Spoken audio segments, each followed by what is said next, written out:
नमस्कार, लोकतंत्र मिररच्या टॉप 95 मध्ये आपल्या सगळ्यांचं स्वागत आहे। मी आहे आपल्यासोबत पल्लवी। तर चला एक नजर टाकूया आजच्या ठळक बातम्यांवर। मुंबईत एशियाटिक सोसायटीला पुन्हा जुने वैभव देण्याचा सहस्त्र बुद्धे यांचा संकल्प। युद्ध टळण्यासाठी इराणची मोठी घोषणा, अमेरिकेसमोर 3 अटी।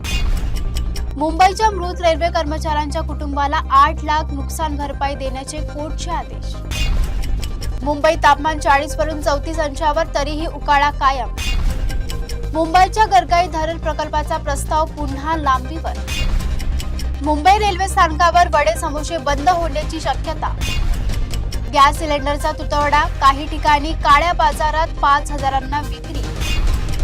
अँड्रॉइड फोन आणि स्मार्टफोनवर हॅकिंगचा धोका, केंद्राचा हाय अलर्ट। गडचिरोलीमध्ये 108 माओवाद्यांनी आत्मसमर्पण केले, शस्त्रे व 3.30 कोटीची रोकड जप्त। भारतात अमेरिका इराण तणावाचा परिणाम, गॅस सिलेंडरसाठी नागरिकांच्या रांगा।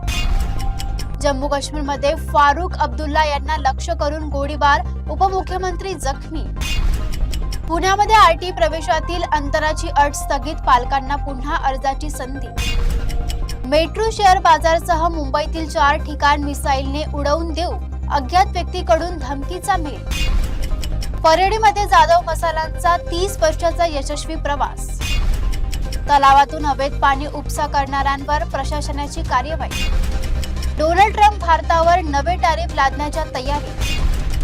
कराडमध्ये आरटीओ घोटाळा प्रकरण, बनावट पावत्याचा आरोप। इराण उद्ध्वस्त, सर्व नेते मारले, आम्ही युद्ध जिंकलो, डोनाल्ड ट्रम्प यांचा दावा। महाराष्ट्रात 12वीचे प्रवेश यंदा पहिल्यांदाच ऑनलाईन पद्धतीने। मुलींसाठी नवी योजना, जन्मावेळी 5,000, 18 वर्षानंतर 1.1 लाख मदत। पिंपरीमध्ये कच्च्या मालाच्या तुटवड्यामुळे 16,000 उद्योग अडचणीत। शिरगावमध्ये सुरक्षा रक्षकाची मुलगी बनली संधी लेखपाल। पुण्यामध्ये महिलांसाठी 3 दिवसीय आरोग्य शिबिर यशस्वीरित्या संपन्न। आळंदीत वारकरी विद्यार्थ्याची गळफास घेऊन आत्महत्या। जुन्नरमध्ये लग्नास नकार दिल्याने विद्यार्थीवर कोयत्याने हल्ला, तरुण जखमी। सध्या इतकंच, बघत रहा लोकतंत्र मिरर।